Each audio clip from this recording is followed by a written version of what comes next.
Okay guys, तो इस video में मैं आप लोगों को बताऊंगा बिना इंग्लिश ग्रामर के, मतलब कि इंग्लिश ग्रामर अगर आप लोगों को ना भी आती हो, सिर्फ वर्ड मीनिंग के माध्यम से मैं आपको ऐसी ट्रांसलेशन की ट्रिक बताऊंगा जो कि 96% हर सेंटेंस पर वर्क करता है और ये 100% मैं आपको प्रूव करके दिखाऊंगा। तो चलिए शुरू करते हैं। तो देखिए, पहला वाक्य है, सिर्फ एक कंडीशन है, आप लोगों को वर्ड मीनिंग आना चाहिए। अगर नहीं भी आता है तो ये वीडियो देखते रहिए, मैं आपको साथ साथ बताता हुआ चलूंगा। ओके, तो देखिए, सबसे पहला वाक्य है, आप धारा प्रवाह अंग्रेजी बोल सकते हैं। इसमें मैं आपको कोई भी ग्रामर नहीं बताऊंगा, आप सिर्फ वर्ड मीनिंग के जरिए ही इस सेंटेंस को ट्रांसलेट कर सकते हैं। तो आइए जानते हैं कैसे। सबसे पहले मैं इनकी इंग्लिश बता दूं। आप मतलब यू, धारा प्रवाह मीनिंग है फ्लुएंटली, अंग्रेजी मतलब इंग्लिश, बोलना मतलब स्पीक, सकते हैं या सकता है के लिए हम कैन का यूज करेंगे। तो देख लीजिए रूल क्या है। सबसे पहले हम जो स्टार्टिंग में वर्ड है उसे लिखेंगे, तो आपका क्या हो जाएगा, यू। अब धीरे धीरे पीछे से आते हुए हम आगे की ओर बढ़ेंगे। सकते हैं के लिए कैन का यूज, उसके बाद है बोलना स्पीक, उसके बाद है अंग्रेजी इंग्लिश,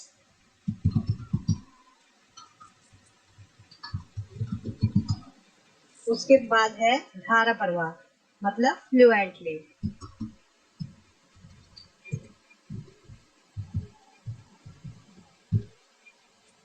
तो आप लोगों ने देखा, ये एकदम करेक्ट सेंटेंस बन चुका है। You can speak English fluently. अगर आप लोगों को लगता है ये सिर्फ इसी वाक्य पे काम कर रहा है, तो मैं आपको डिफरेंट और अलग अलग टेंसेस में इसका यूज करके दिखाता हूँ। तो आप लोग ये वीडियो देखते रहिए। तो देखिए, सेकंड वाक्य है, मुझे आपकी मदद की आवश्यकता है। तो सबसे पहले इसकी इंग्लिश बताऊं। मुझे के लिए आई, आपकी मदद की मतलब योर हेल्प, आवश्यकता है के लिए हम नीड का यूज करते हैं। तो मुझे के लिए आई, जैसा कि मैंने बताया था, सबसे पहले स्टार्टिंग वाला वर्ड की इंग्लिश लिखेंगे, उसके बाद पीछे से धीरे धीरे आगे की ओर बढ़ेंगे। ओके, देखिए किस प्रकार से होगा। आवश्यकता है के लिए नीड,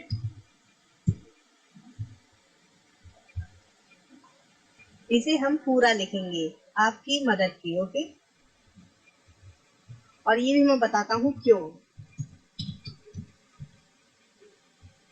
देखिए, सेंटेंस पूरा हो गया, आई नीड योर हेल्प।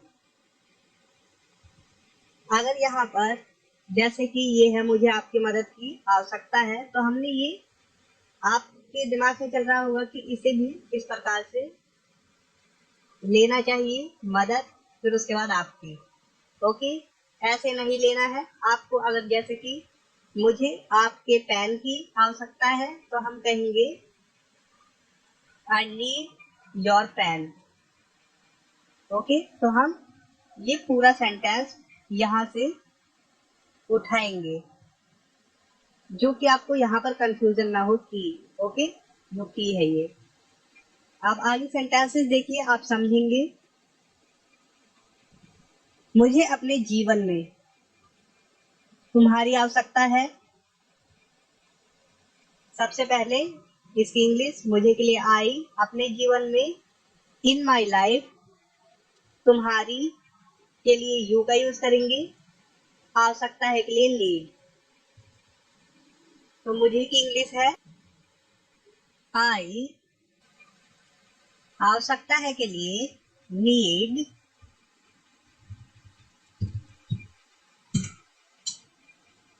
तुम्हारी यू में इन अपने जीवन माई लाइफ। तो ये सेंटेंस कंप्लीट हो चुका है। I need you in my life. मुझे अपने जीवन में तुम्हारी आवश्यकता है।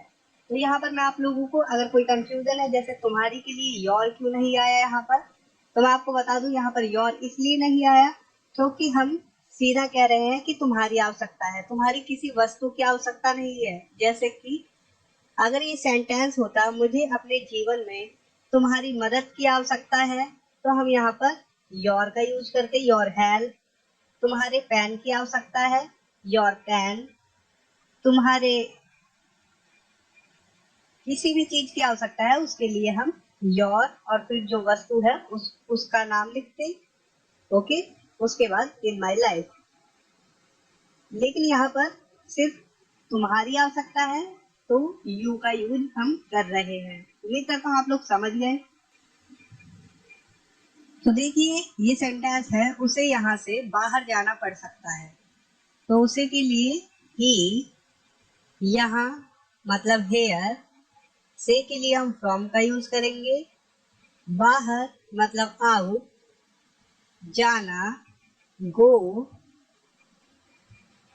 पढ़ना मतलब होता है हैव टू, सकता है के लिए कैन का यूज करते हैं। तो ये होगा ही, उसके बाद सकता है कैन, पढ़ना के लिए हैव टू,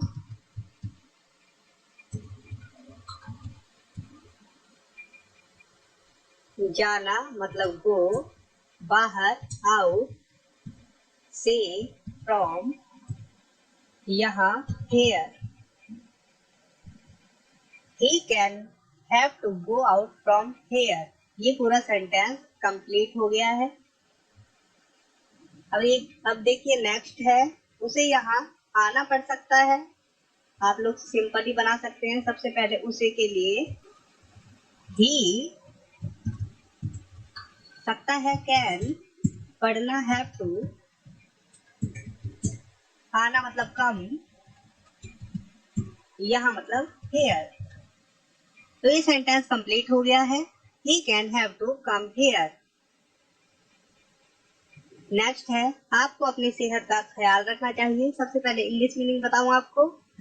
आपको मतलब यू, अपनी सेहत, योर हेल्थ, का, ऑफ, ख्याल, ख्याल रखना, टेक केयर, चाहिए मतलब शुड। तो ये हो जाएगा सेंटेंस यू, फिर उसके बाद चाहिए के लिए शुड, ख्याल रखना टेक केयर,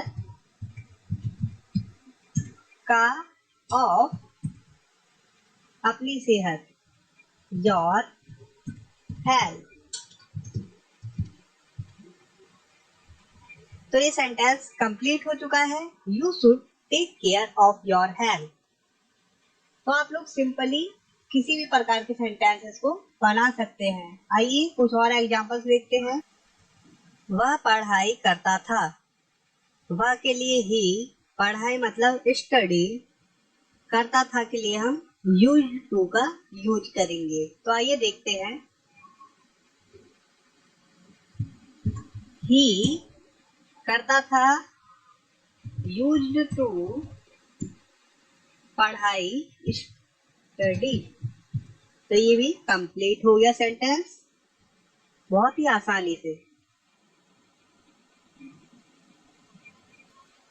ओके, तो मैं अब आप लोगों को डायरेक्ट ट्रांसलेशन करके दिखाता हूँ। रूल आप लोगों को पता ही है। सबसे पहले हम स्टार्टिंग वाले हिंदी वर्ड की इंग्लिश लिखेंगे, उसके बाद पीछे से, एकदम पीछे से धीरे धीरे आगे की ओर बढ़ेंगे और हमारा सेंटेंस कंप्लीट हो जाएगा। आइए अब ट्रांसलेट करते हैं। मैं के लिए आई, करता था यूज्ड टू, पढ़ा स्टडी, वे के लिए इन, इस स्कूल, दिस स्कूल। देखिए सेंटेंस कंप्लीट हो चुका है। I use to study in this school. वह मेरे बारे में सोचा करती थी। लड़की है सी, वह के लिए हम सी करेंगे क्योंकि ये लड़की है। करती थी, यूज्ड